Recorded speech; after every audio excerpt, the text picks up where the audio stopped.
होगी। सत्यम, हमें ठीक नहीं लग रहा अनुष्का। सिद्धांत तो मेरे अपना है। सत्यम, अगर मुझे उनसे भी डर के रहना पड़े तो फिर किसी भी बात से क्या फर्क पड़ता है? अग्रवाल अंकल? हाँ अंकल।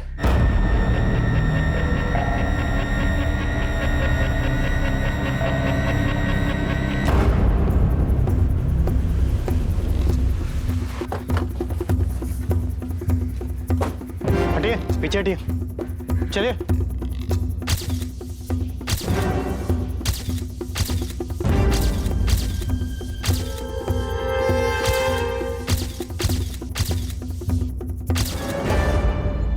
विक्टिम का नाम सत्यम राठौर है। पिछले 1 साल से अपनी बीवी माला के साथ यहाँ रह रहा था। सर पर बार बार हमला करने के बाद भी दोनों हाथों की नसें काटी गई है ताकि बचने का कोई चांस ही न रहे। वैसे इरादा चोरी का तो नहीं लगता, घर का सारा सामान अपनी जगह पे ही है। जी सर, अलमीरा और ड्रॉवर्स भी लॉक है। लगता नहीं किसी ने जबरदस्ती खोलने की कोशिश की। तो जब मर्डर हुआ घर में कौन कौन था? सर कोई नहीं, बीवी मायके गई हुई होशंगाबाद। पड़ोसियों ने उन्हें इन्फॉर्म कर दिया है। मेरी भी बात हो गई। तो बॉडी किसे मिली? एक पड़ोसी ने, सुनील अग्रवाल।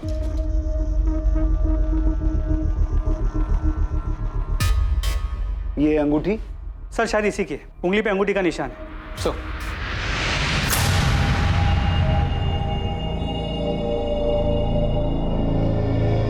रात में शायद यहाँ पार्टी हुई है, 3 लोग थे। बीवी मायके गई है तो रोकने वाला भी कोई नहीं होगा। हो सकता है शराब ज्यादा हो गई, कहासुनी बढ़ गई हो। पड़ोसियों से पता करो, कल रात किसी ने झगड़े की कोई आवाज सुनी थी या फिर घर में किसी को आते जाते देखा हो? सर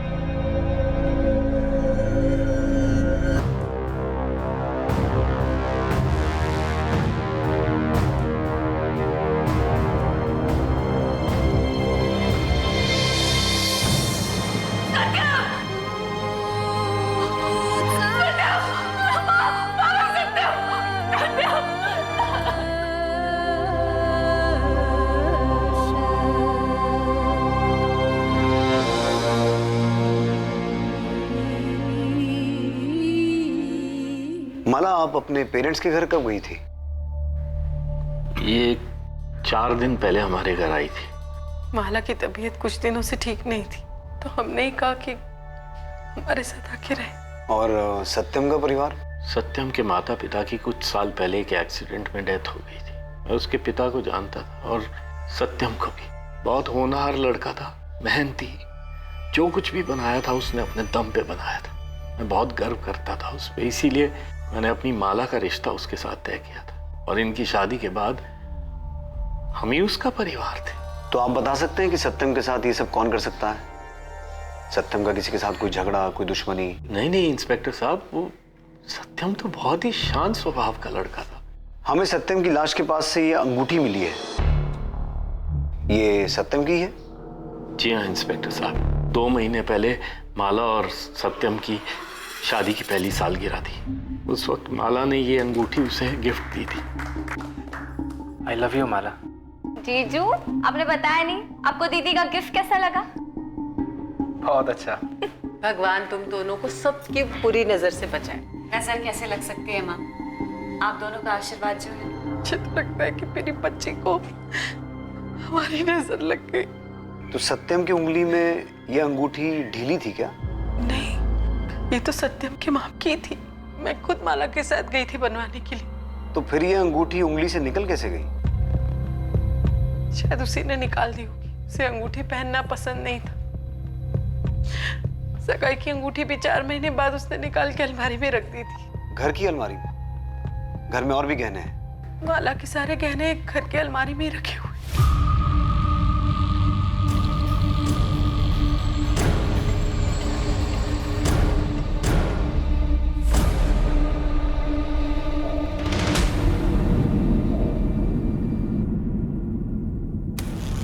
ये सत्यम की सगाई की अंगूठी है। आप हमेशा ये गहने घर पे रखती हैं? जी। इंस्पेक्टर, सर पे चोट के 3 निशान हैं, यानी 3 बार वार किया गया है। लोहे की रॉड से या ऐसी ही किसी और चीज से। हाथों की नसें गहराई तक काटी गई हैं और ये रिंग फिंगर पर निशान भी है, यानी हाल फिलहाल में रिंग यहाँ से उतारी गई है। बॉडी पर लड़ाई झगड़े के और कोई निशान? नहीं, इसके अलावा बॉडी पर और कोई निशान नहीं है। मौत का समय? प्रिलिमिनरी रिपोर्ट्स के हिसाब से रात 10 से 1 बजे के बीच का टाइम रहा होगा। अभी डिटेल इन्वेस्टिगेशन होना बाकी है। किलर सत्यम को मारने का कोई मौका छोड़ना नहीं चाहता था। सर पर 3 बार हमला करने के बाद भी हाथों की नसें काटी गई। ये क्राइम ऑफ पैशन लगता है। कोई या तो सत्यम से बहुत गुस्सा था या फिर नफरत करता था। कातिल ने घर में पड़े गहनों को हाथ तक नहीं लगाया, जबकि अलमारी की चाबी वहीं गद्दे के नीचे रखी हुई थी। पर सर घर के बाकी सामान में से भी कुछ गायब नहीं। मेरी माला से बात हुई। तो अगर इरादा चोरी का नहीं था तो कातिल ने सत्यम की उंगली से वो अंगूठी निकाली क्यों होगी? सर ये हो सकता है कि जब सत्यम के सर पे वार हुआ और वो गिरा, गिरते समय उसके उंगली से वो अंगूठी निकल गई।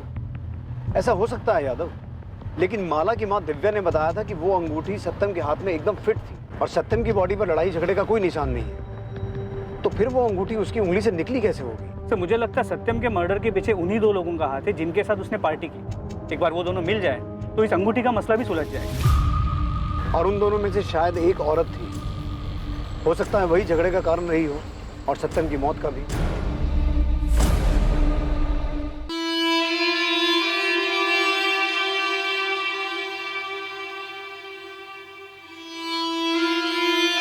माला, तूने सुबह से कुछ नहीं खाया।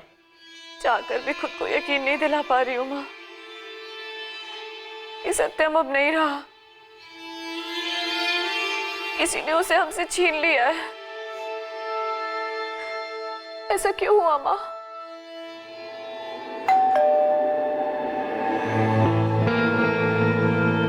माँ दीदी कैसी हैं?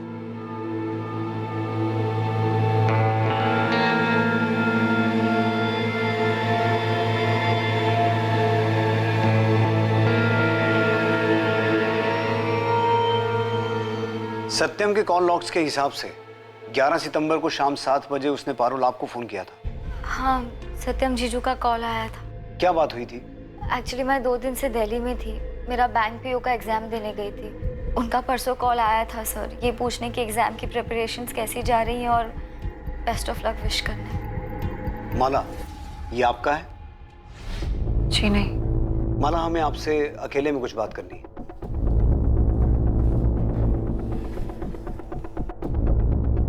आपने बताया था कि आप कुछ दिन पहले अपने पेरेंट्स के घर गई थी। तो पेरेंट्स के घर जाने से पहले आपके सत्यम के साथ संबंध बने थे? ये सब क्या पूछ रहे हैं सर आप? इसका सत्यम के खून से क्या लेना देना? दरअसल हमें ऐसा शक है कि आपके पति सत्यम का किसी के साथ अफेयर चल रहा था। पागल हो गए क्या सर आप? कुछ भी कह रहे हैं? अरे एक कॉम्पैक्ट क्या मिल गया आपको? आपको लगता है कि उनका अफेयर चल रहा था किसी औरत के साथ?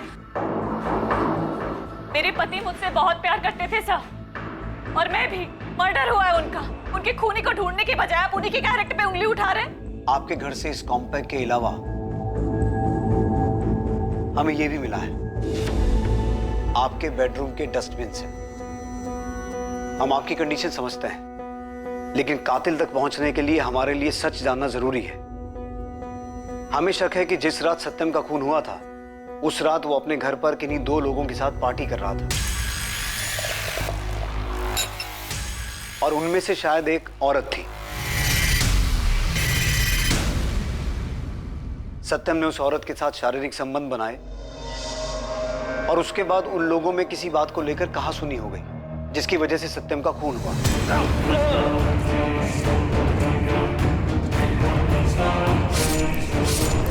क्या आप हमें सत्यम के ऐसे खास दोस्तों के बारे में बता सकती हैं? कौन हो सकते हैं वो लोग? मुझे ये सब नहीं पता सर। देखिए इंस्पेक्टर साहब, मैं आपको पहले भी कह चुका हूं कि सत्यम बहुत ही शरीफ लड़का था। दयानंद जी, लोग जैसे दिखते हैं असल में वैसे ही हों ये जरूरी नहीं। असलियत कुछ और भी हो सकती है। आप हमें सत्यम के बारे में और क्या बता सकते हैं? सत्यम धीरज एस्टेट में जॉब करता था। रियल एस्टेट का ऑफिस है, और उसके साथ साथ अपने दोस्त मयंक के साथ डिजिटल प्रिंटिंग की शॉप चलाता था। उसके अलावा हमें कुछ नहीं पता है वो किसके साथ पार्टी कर रहा था, वो लड़की कौन थी, हमें कुछ नहीं पता है।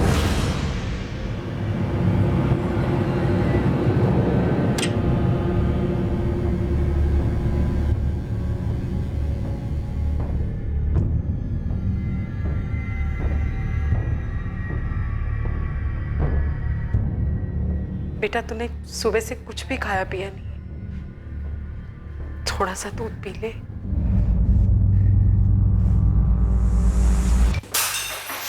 ये क्या किया? सब कुछ धोखा था। सत्यम मेरे पीठ पीछे दूसरी औरतों के साथ। तुझे होश भी है? तू क्या कह रही है? सच कह रही हूँ। जब मैं यहाँ अपना और हमारे होने वाले बच्चे का ध्यान रख रही थी, तब वो वहां अपने दोस्तों और उन औरतों के साथ रंगरलियां मना रहा था। पुलिस को सबूत मिले हैं माँ। हाँ?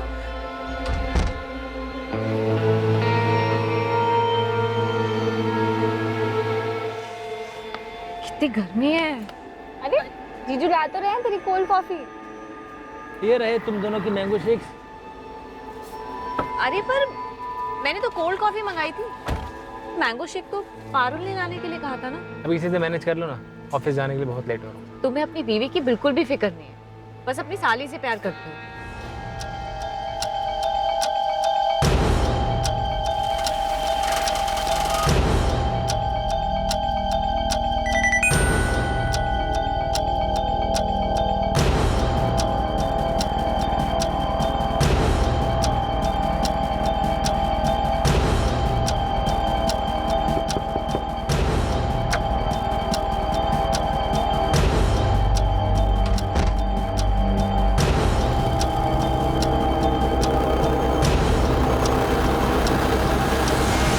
मुझे बहुत डर लग रहा है, अजीब सी फीलिंग आ रही है। परेशान मत हो, मैंने सब प्लान कर लिया है। जी सर, सत्यम यहाँ काम करता था, बहुत ही सुलझा हुआ आदमी था, कभी किसी के साथ कोई झगड़ा तकरार कुछ नहीं। और दोस्ती, मेरा मतलब यहाँ ऑफिस में उसका कोई खास दोस्त था, कोई आदमी या कोई औरत? सर वो तो सबसे अच्छे से बात करता था, मुझे इस बारे में ज़्यादा पता नहीं, लेकिन किसी के साथ उसे घुलते मिलते नहीं देखा। 11 सितंबर जिस रात उसका मर्डर हो, वो यहाँ ऑफिस से कितने बजे निकला था? रोज की तरह 5 बजे। वो हर रोज शाम 5 बजे यहाँ से निकलकर अपने शॉप जाता था, फाइन क्राफ्ट प्रिंटिंग। जी सर, फाइन क्राफ्ट प्रिंटिंग मैंने और सत्यम ने साथ मिलकर शुरू की थी सर। डिजिटल प्रिंटिंग शॉप है सर। कब शुरू की थी ये शॉप? 6 महीने पहले। और तुम सत्यम को कब से जानते हो? सर हमारी दोस्ती पुरानी थी, करीब 4-5 साल पुरानी। दोस्ती अगर इतनी पुरानी है तो घर में भी आना जाना होता होगा? हाँ सर, पहले तो अक्सर साथ ही होते थे, लेकिन जब शादी हो गई तो थोड़ा आना जाना कम हो गया। तो जब माला घर पे नहीं रहती होगी, तुम लोग आपस में पार्टी तो करते होगे? हाँ सर, कभी कभी। तो फिर मर्डर वाली रात पार्टी में ऐसा क्या हुआ था तुम दोनों के बीच कि तुमने सत्यम को मार ही दिया? ये आप क्या बोल रहे हैं सर? उस रात मैंने उसके साथ कोई पार्टी नहीं की।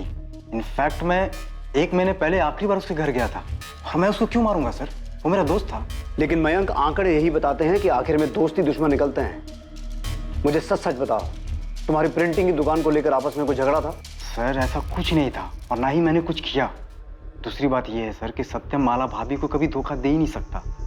सत्यम तो माला भाभी पे जान छिड़कता था, और वो कभी नहीं चाहता था कि माला भाभी को किसी चीज की कमी महसूस हो। इसीलिए वो जॉब के साथ साथ बिजनेस बढ़ाने में भी लगा था। मर्डर वाली रात 11 सितंबर को सत्यम कितने बजे निकला था दुकान से? वैसे तो वो रोज 10 बजे निकलता था, उस दिन उसको कुछ काम था तो 7 बजे निकल गया था। क्या काम था? ये तो पता नहीं सर, उसने किसी को कॉल किया और वो निकल गया।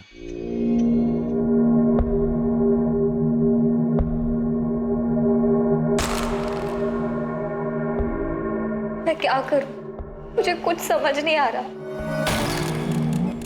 पारुल, तुम बेकार में टेंशन ले रही हो।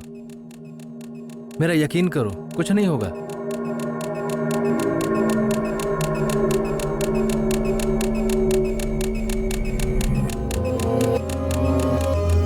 सर, सत्यम राठौर के कॉल रिकॉर्ड्स और मोबाइल लोकेशन डिटेल्स आ गई।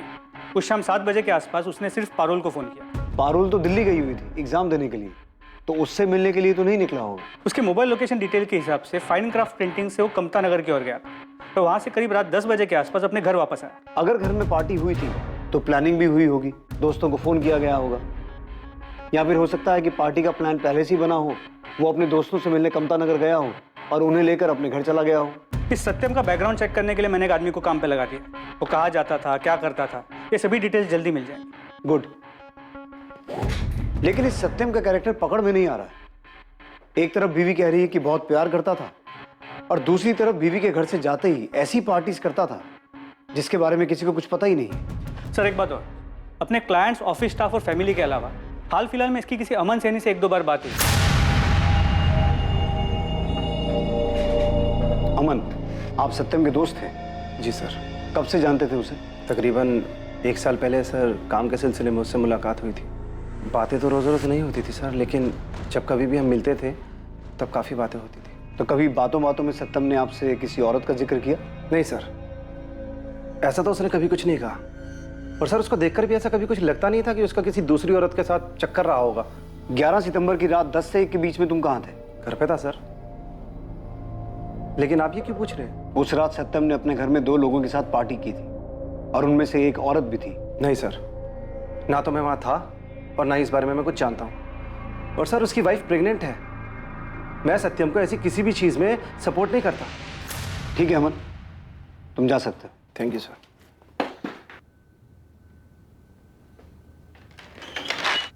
सर, वो भुवन है, आपसे मिलने के लिए बोल रहा है। हाँ भुवन, कोई काम की खबर लाया तो बोल। जी साहब, बिल्कुल पक्की खबर है। ये अपना सत्यम काफी शौकीन आदमी था। महीने में कई बार लाल मंडी के चक्कर लगाता था।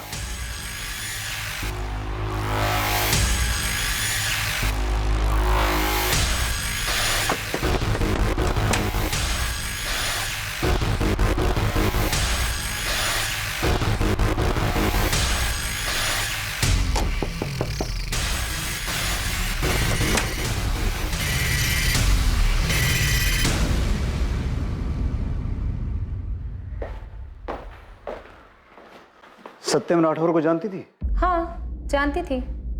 दुख हुआ सुनकर, अच्छा आदमी था। शायद तुम्हें इतना अच्छा लग गया कि तुमने उसे शादी के लिए कहा, और जब उसने मना कर दिया तो तुमने उसे मार दिया।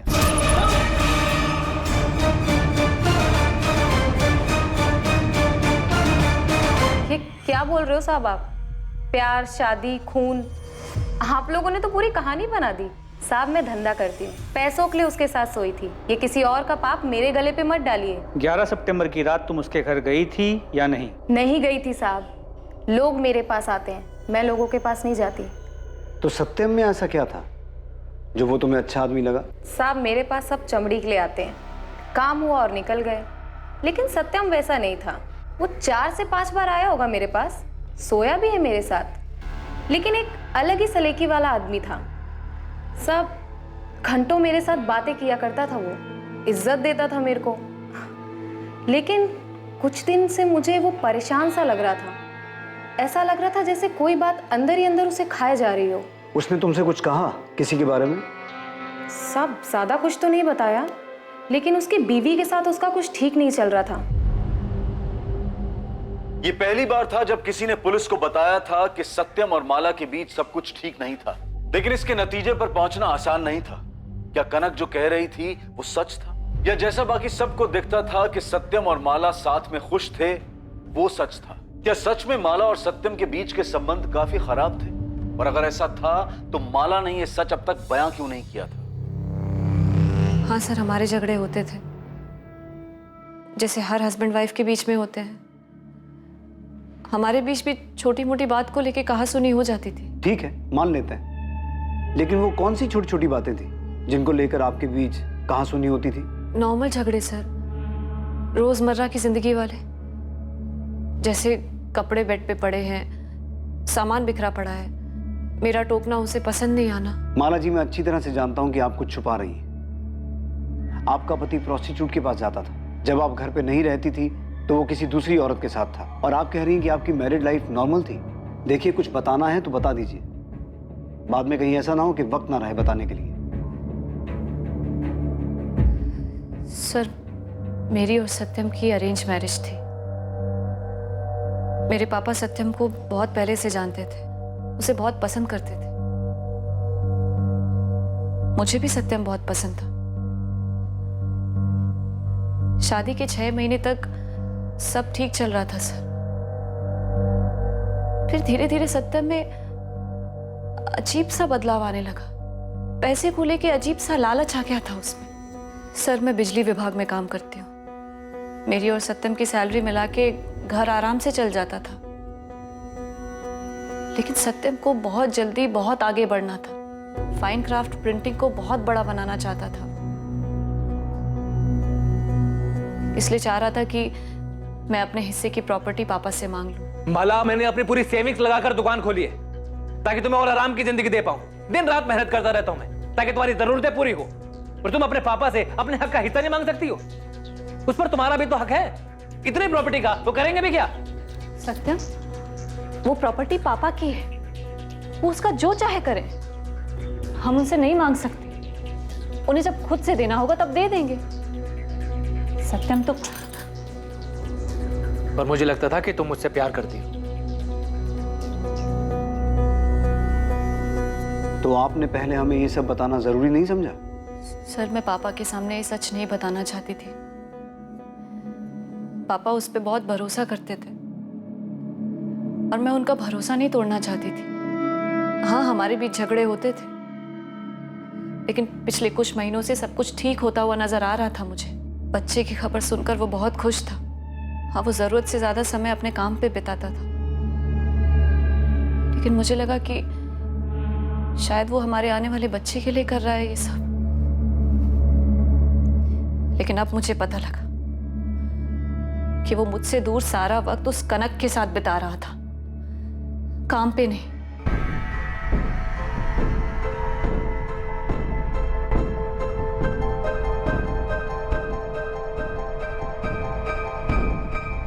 मुझे बहुत डर लग रहा है। पुलिस अभी सिर्फ माला दीदी से पूछताछ कर रही है, लेकिन अगर उन्होंने घर के लोगों के बारे में पता लगाना शुरू किया तो सारा सच सामने आ जाएगा। मुझे कुछ समझ नहीं आ रहा, मैं क्या करूं। सर, सत्यम मर्डर केस में जितने भी एविडेंसेस मिले थे उनकी फोरेंसिक रिपोर्ट आ गई। अजीब बात यह है कि जो 3 विस्की के ग्लासेस मिले थे उनमें से सिर्फ एक पर फिंगरप्रिंट्स मिले, वो भी सत्यम के। बाकी के दोनों ग्लासेस बिल्कुल क्लीन है, कोई फिंगरप्रिंट्स नहीं। वो बाकी के जितने भी एविडेंसेस थे उन पर भी सत्यम के अलावा और किसी के फिंगरप्रिंट्स नहीं मिले, ना उस कॉम्पैक्ट पाउडर पे और ना उन खाने की प्लेट्स पे। यानी कि मर्डर के बाद निशान मिटाए गए? इतना ही नहीं सर, जो 2 कॉन्डम्स हमें डस्टबिन से मिले थे उन्हें यूज नहीं किया गया था। उनमें से ना कोई सीमेन मिला है और ना ही कोई डीएनए सैंपल। और सर, सत्यम की डिटेल्ड पोस्टमार्टम रिपोर्ट आ गई है। उसके खून से कोई भी अल्कोहल के ट्रेसेस नहीं मिले और ना ही उसके पेट में चिकन के कोई भी अंश मिले। तो क्या ये सब कुछ प्लान था?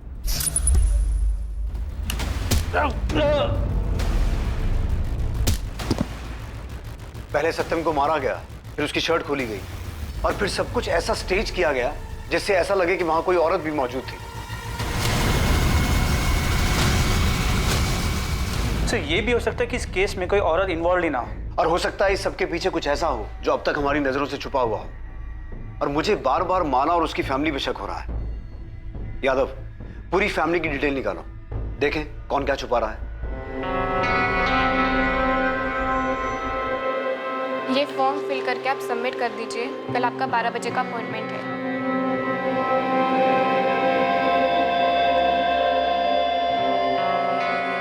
ये मेरा बच्चा है, मैं इसे कुछ नहीं होने दूंगा।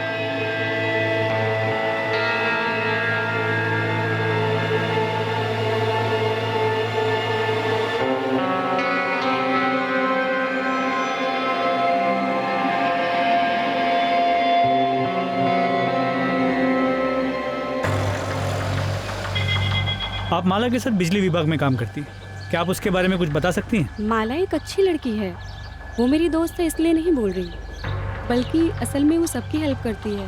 वो बहुत प्यार करती थी सत्यम से।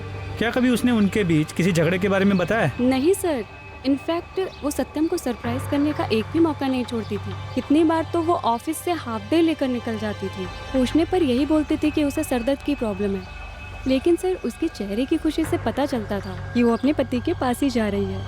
आपकी दोस्त ने हमें बताया कि आप अक्सर ऑफिस से हाफ डे लेकर निकल जाती थी, जबकि आपने हमें बताया था कि सत्यम काम के सिलसिले में रात 10 बजे तक घर से बाहर ही रहता था। तो आखिर आप ऑफिस से निकलकर जाती कहाँ थी? मैं घर ही जाती थी सर, और कहाँ जाऊंगी।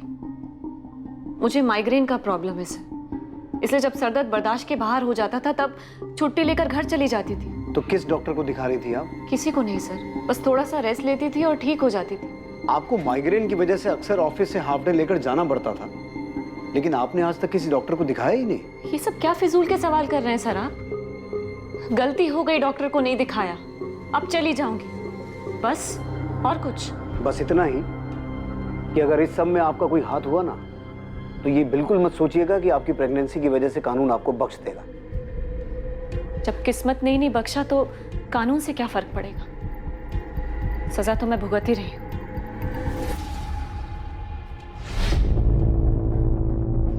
डोंट वरी, अंडर एनेस्थेशिया आपको कुछ भी पता नहीं चलेगा। ओके, आप आराम से लेटे रहिए।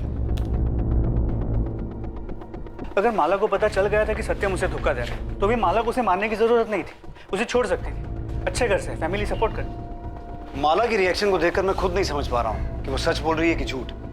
लेकिन माला के अलावा सत्यम को मारने का किसी के पास मोटिव नहीं है।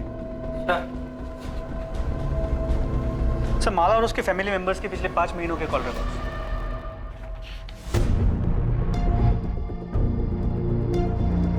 सर, ये तो हाँ, 11 सितंबर की रात सत्यम कमता नगर में किससे मिलने गया था, इसकी डिटेल हमारे सामने ही थी।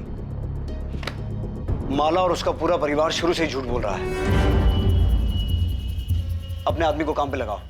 कमता नगर के जितने भी होटल, लॉजेस और रेस्टोरेंट्स हैं, हर जगह पूछताछ करो। इस बार सबूत के साथ ही उनका सामना करेंगे। देखते हैं कौन सी कहानी बचाती है उन्हें।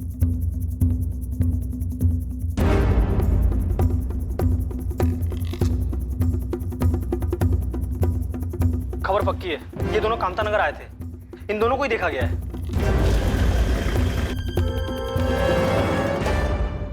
तुमने इसे देखा था? हाँ सर, वो लड़की कमरे में इसी आदमी के साथ थी, बहुत रो रही थी साहब। फिर क्या हुआ? सर, मैं बस कमरे में चाय देने के लिए गया था, उसके बाद क्या हुआ मुझे नहीं पता। इसके अलावा कुछ देखा या सुना? सर, एक बात और, हर इंसान के व्यक्तित्व के कई पहलू होते हैं। कई बार जो जैसा दिखता है असल में वैसा होता नहीं। इस केस में हर बार सत्यम के बारे में जो पुलिस सोच रही थी, नतीजा बिल्कुल उससे अलग ही निकल रहा था। एक बार फिर पुलिस को सत्यम की जिंदगी के एक छुपे हुए पहलू के बारे में पता चला था। क्या इस बार जैसा दिख रहा था वैसा ही था? क्या इस बार ये गुत्थी आखिरकार सुलझने वाली थी? तुमने अब तक हमसे जो भी कहा झूठ कहा। तुम 11 सितंबर की रात कमता नगर में सत्यम से मिली थी और उसके वहां से जाने के बाद तुम पीछे पीछे उसके घर तक गई, उसका मर्डर किया और फिर सब कुछ ऐसे स्टेज किया जिससे ये लगे कि वो वहां पार्टी कर रहा था, किसी औरत के साथ था। आप क्या कह रहे हैं सर? मैंने ऐसा कुछ नहीं किया है। ठीक है, तुम मत बताओ, हम इससे पूछ लेते हैं।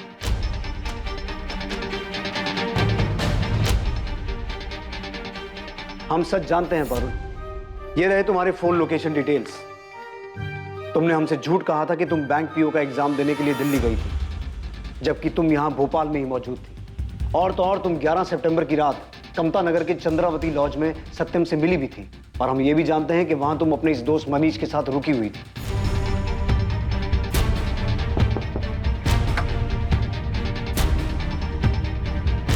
तुम्हारे ब्लेस्ड मैटरनिटी क्लिनिक के डिटेल्स भी हैं हमारे पास, जहां तुमने 2 दिन पहले ये अबॉर्शन करवाया था। क्या था ये पारुल? Love triangle? सत्यम के साथ रिलेशन बनाने के बाद तुम्हें मनीष से प्यार हो गया और जब सत्यम ने विरोध किया तो तुमने सत्यम को रास्ते से हटा दिया। वो बच्चा सत्यम का था, इसीलिए अबॉर्ट करवाया। नहीं सर, ऐसा कुछ नहीं था सर। मैं मनीष से प्यार करती हूँ और जीजू ये बात जानते थे, लेकिन मनीष मेरे कास्ट का नहीं है और पापा हमारे रिश्ते के लिए कभी नहीं मानते। और ऊपर से मैं प्रेग्नेंट हो गई सर, इसलिए मैंने जीजू को मिलने के लिए लॉज में बुलाया था। पारुल, तुम पापा को मनाओ या मैं उनसे बात करता हूँ? पापा नहीं मानेंगे जीजू, और हक कर शादी करने जितने पैसे भी नहीं है हमारे पास, और ना ही मनीष के पास कोई जॉब है। जीजू आप तो समझ सकते हैं ना, आप ही की तरह इसकी फैमिली में भी कोई नहीं है। भैया, मैं पारुल से बहुत प्यार करता हूँ, मैं उसे हमेशा खुश रखूंगा। देखो मनीष, पारुल, मैं ज्यादा से ज्यादा तुम्हारे पापा से बात कर सकता हूँ, और क्या कर सकता हूँ। हाँ, लेकिन तुम दोनों की भागने में बिल्कुल मदद नहीं करूंगा मैं। अगर हम मनीष की सर्टिफिकेट्स पर उसका सरनेम चेंज कर दे और आप पापा को कन्विंस कर दे कि मनीष आपके ही गांव से है, आपका जानने वाला है, तो पापा मान जाएंगे। वो आपकी बात कभी नहीं टालेंगे जीजू। तुम पागल हो गई हो? तुम माँ पापा को धोखा देना चाहती हो? अगर तुम मनीष से प्यार करती हो तो हिम्मत करके पापा से बात करो, उन्हें मनाओ। वो नहीं मानेंगे, मैं जानती हूँ जीजू। वो जबरदस्ती मेरा अबॉर्शन करवा देंगे और किसी और के साथ शादी करवा देंगे। मेरी जिंदगी बर्बाद हो जाएगी जीजू।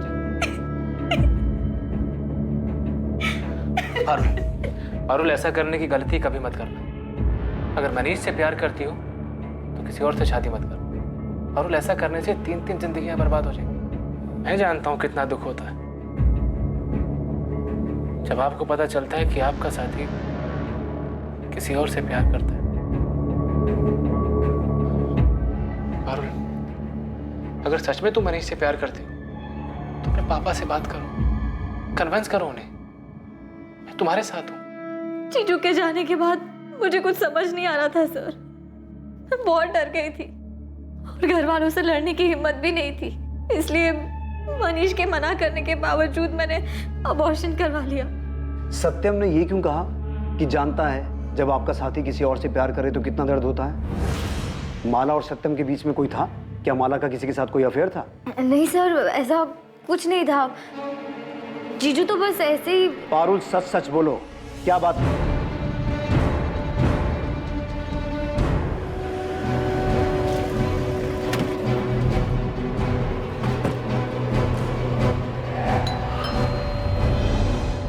एक बात मुझे शुरू से ही खटक रही है कि जब चोरी नहीं करनी थी तो कातिल ने सत्यम को मारने के बाद उसकी उंगली से यह अंगूठी क्यों निकाली?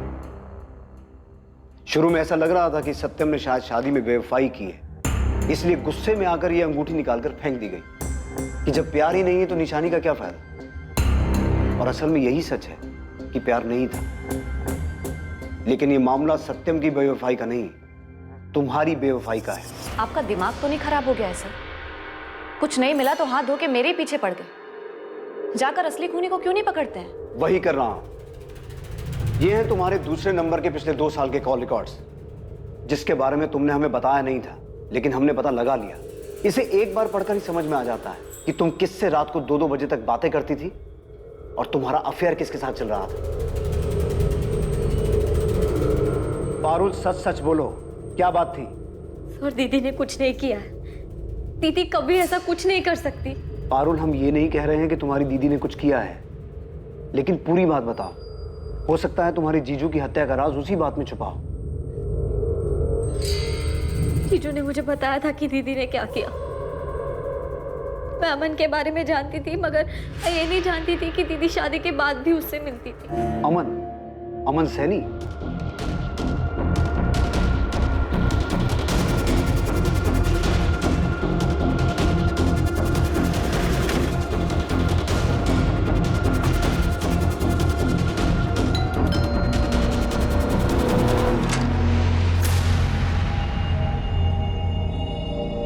हम जानते हैं माला कि तुम्हारा और अमन का पिछले 2 साल से अफेयर चल रहा था, जिससे तुम अपने इस दूसरे नंबर 444219821 से रेगुलर टच में थी। नहीं सर, ऐसा नहीं, ऐसा जैसा आप सोच रहे हैं। अमन ने अपना जुर्म कबूल कर लिया है माला। अब सच छुपाने का कोई फायदा नहीं है। बोलो माला। सर मैं सत्यम से शादी करने के पहले से अमन से प्यार करती थी।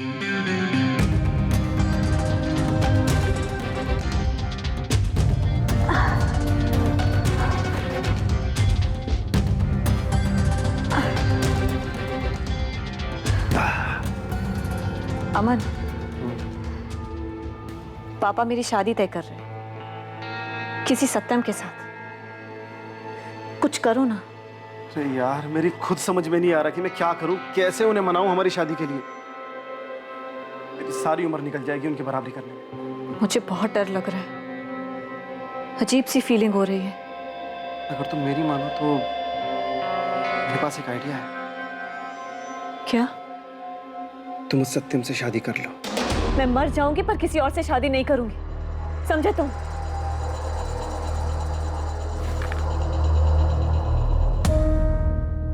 तुम परेशान मत हो माला,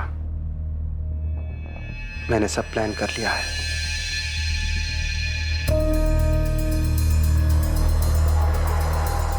बिना किसी तमाशे के चुपचाप तुम सत्यम से शादी कर लो। 6 महीने हंसी खुशी उसके साथ रहो, सब कुछ परफेक्ट लगना चाहिए। फिर उसे डिवोर्स दे देना। बहाना हम सोच लेंगे या बना लेंगे। सत्यम, मैं नहीं रह सकती तुम्हारे साथ। अरे टाइम कहाँ है तुम्हारे पास मेरे लिए? ये अचानक क्या हो गया तुम्हें? बस बहुत हो चुका है, मुझे तुमसे डाइवोर्स चाहिए। तो तुमने प्लानिंग करके शादी की और टाइमिंग देखकर डिवोर्स मांगा, क्योंकि डिवोर्स होने के बाद लड़की के ऊपर दाग लग जाता है। और अमन बड़ी आसानी से तुम्हारा हाथ मांगकर तुम्हारे पापा की नजरों में हीरो बन सकता था, राइट? हाँ सर, पहले तो सत्यम को लगा कि उससे ही कोई गलती हुई है, पर फिर जब मैं डाइवोर्स पे अड़ी रही तो उसे मुझ पर शक हुआ और वो मुझ पर नजर रखने लगा। सर, मैं ऑफिस से सरदर्द के बहाने अमन से मिलने जाती थी। और एक दिन सत्यम ने हमें पकड़ लिया। सत्यम, मैं अमन से बहुत प्यार करती हूँ। कब से चल रहा है तुम दोनों का ये सब? शादी के पहले से। तो इतने दिनों तक तुम दोनों मिलकर मुझे बेवकूफ बना रहे थे। माला, तुमने शादी की मुझसे, अमन तूने दोस्ती की मुझसे, और मेरे पीठ पीछे तुम दोनों रंगरलियां मना रहे थे। पर अब जब तुम्हें सब कुछ पता चली गया है सत्यम, तो फिर दे दो ना डाइवोर्स मुझे। डाइवोर्स दे दूं ताकि तुम्हारी ये प्लानिंग कामयाब हो जाए? माला, बेवकूफ बनाया तुमने मुझे। झूठी शादी रचाई है मेरे साथ। तुम दोनों ने मिलकर इस्तेमाल किया मुझे। सत्यम, मैंने भी बहुत कुछ खोया है तुम्हारे साथ इस रिश्ते में आकर। तुम्हारे साथ रातें बिताई है। तुम्हारा क्या नुकसान हुआ है इसमें? माला, चिल्लाओ मत सत्यम। मैं भी चिल्ला सकती हूँ। और तुम्हें क्या मिलेगा मेरे साथ रह के? आखिर क्यों परेशान कर रहे हो तुम इस तरह से मुझे? बहुत हो गया सत्यम। पेपर्स बनवाओ और डाइवोर्स दो मुझे। माला, मेरी ये बात कान खोल के सुन लो तुम। डाइवोर्स तो तुम्हें हर हाल में नहीं दूंगा मैं। मेरी जिंदगी बर्बाद करके तुम्हें तो मैं खुश नहीं रहने दूंगा। और अगर दोबारा तुमने ये डाइवोर्स का नाटक किया ना मेरे सामने, तो सब कुछ जाके तुम्हारे पापा को बता दूंगा। फिर ये नाटक उनके सामने जाके करना। अगर वो पापा को सब सच बता देता तो पापा मुझे अपनी जायदाद से बेदखल कर देते। और अमन का काम भी बहुत अच्छा नहीं चल रहा था। सर, मैं डर गई थी। और ये सत्यम भी जिद पे अड़ा हुआ था कि मुझे डाइवोर्स नहीं देगा, लेकिन मुझे किसी भी कीमत पर उससे अलग होना था।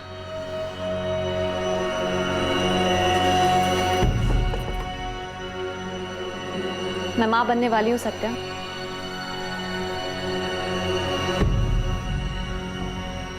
बाप बनने वाला है जानकर अमन बहुत खुश है। हम दोनों का बच्चा इस दुनिया में आएगा, हमारे प्यार की निशानी। अब देखती हूँ कि तुम मुझे डाइवोर्स कैसे नहीं देते हो। हर रोज अमन का बच्चा मेरे पेट में पलेगा और तुम्हें यकीन दिलाएगा कि मैं तुम्हारी नहीं, अमन की हूँ। माला, तुम्हें जो करना है कर लो। डाइवोर्स तो तुम्हें मैं कभी नहीं दूंगा। सत्यम, वो तो मैं करूंगी। छुटकारा तो तुमसे लेकर रहूंगी, चाहे जो हो जाए। ये जो तुमने मुझे पल पल अपने साथ बांध कर रखा है ना, पछताओ।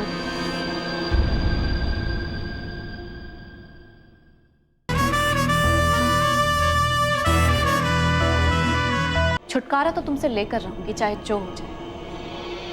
ये जो तुमने मुझे पल पल अपने साथ बांध कर रखा है ना, पछताओ। अब उसने मेरे पास और कोई चारा नहीं छोड़ा था। तभी मैंने सोच लिया था कि सत्यम को अब जाना होगा। फिर तब से ही मैंने और अमन ने मिलना बंद कर दिया। फिर मैंने सत्यम और अपने घर वालों को ये दिखाया कि हम में बहुत प्यार है। और सत्यम को भी यही लग रहा था कि मैं इस शादी को एक और चांस देना चाहती हूँ। इसलिए हमारी पहली सालगिरह में मैंने उसे ये अंगूठी दी थी।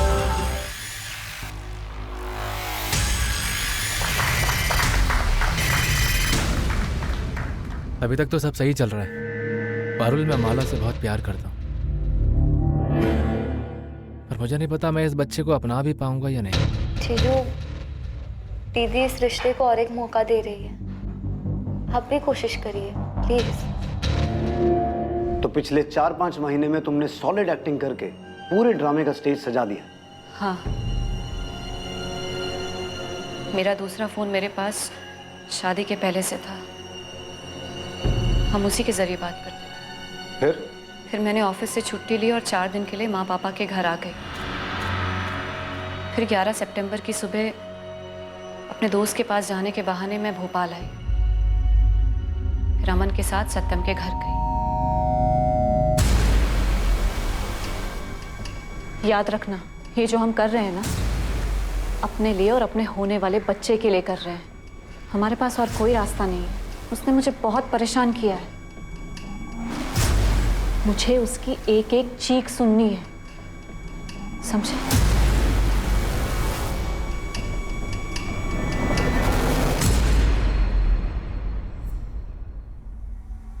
माला के जाने के बाद मैंने घर के अंदर रात होने का इंतजार किया।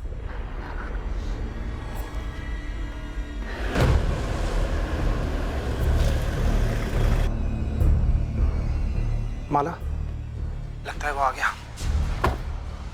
तुम्हें उसकी चीखें सुननी थी ना? तैयार है ना?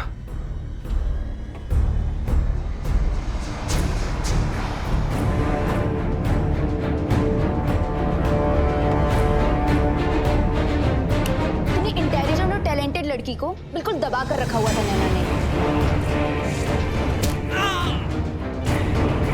अगर फिर भी तुझे बात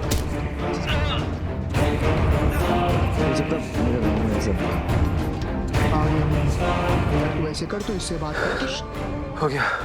वो बचना नहीं चाहिए, नसें भी काट दे।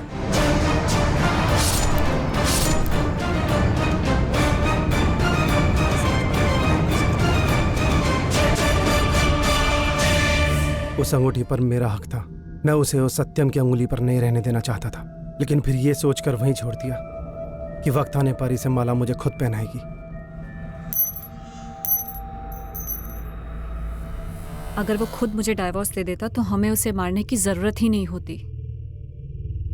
सामने से मांग रही थी, लेकिन उस पर तो अहंकार का भूत सवार था। और तुम पर बदले का। सत्यम की मरते वक्त चीखें सुनना चाहती थी तुम। आखिर इतनी नफरत क्यों थी माला? उसने तुम पर कभी हाथ उठाया, तुम्हें कभी टॉर्चर किया? उसकी गलती सिर्फ इतनी थी कि वो तुम्हें प्यार करता था, तुम्हें छोड़ना नहीं चाहता था। तुम अमन के साथ रहना चाहती थी माला, अब अपने बच्चे के साथ भी नहीं रह पाओगी। बहुत कुछ सोचा था तेरे लिए, तेरे बच्चे के लिए। तूने अपने बच्चे के बारे में एक बार भी नहीं सोचा। बहुत बड़ी गलती कर दी तूने। गलती नहीं विद्या, इसने तो खेल रचा था हम सबकी जिंदगी के साथ, धोखा दिया हम सबको। किस लिए किया इतना सब कुछ? उस 2 टके के लड़के के लिए या मेरी जायदाद के लिए? आज शर्म आ रही है मुझे तुझे अपनी बेटी बुलाते हुए। तुझे अपने बच्चे का ख्याल एक बार भी नहीं आया? ये क्या कर दिया तूने?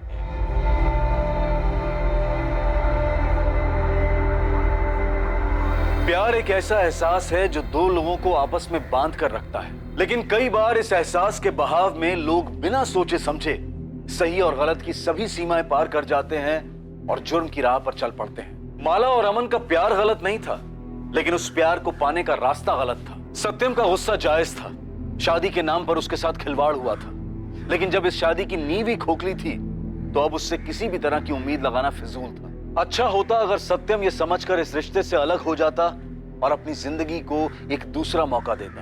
भावनाओं में बहकर फैसले लेना आसान है, मुश्किल है भावनाओं के बवंडर में भी रिश्ते को बनाए रखना और समझदारी से काम लेना। जहां एक तरफ सत्यम अपनी जान गंवा बैठा, वहीं दूसरी तरफ अब माला और अमन अपनी सारी जिंदगी जेल में बिताएंगे, एक दूसरे से अलग। और कोई गलती ना होते हुए भी उनके होने वाले बच्चे को इस गलती की सजा का भागीदार बनना पड़ेगा। अपराध की नींव पर कभी भी खुशहाल जिंदगी की छत नहीं डाली जा सकती। ये समझना और ऐसे ख्यालों के अंतर्द्वंद से सतर्क रहना बहुत जरूरी है। अब मैं अनूप सोनी आपसे विदा लेता हूं, फिर मुलाकात होगी एक और नए केस के साथ।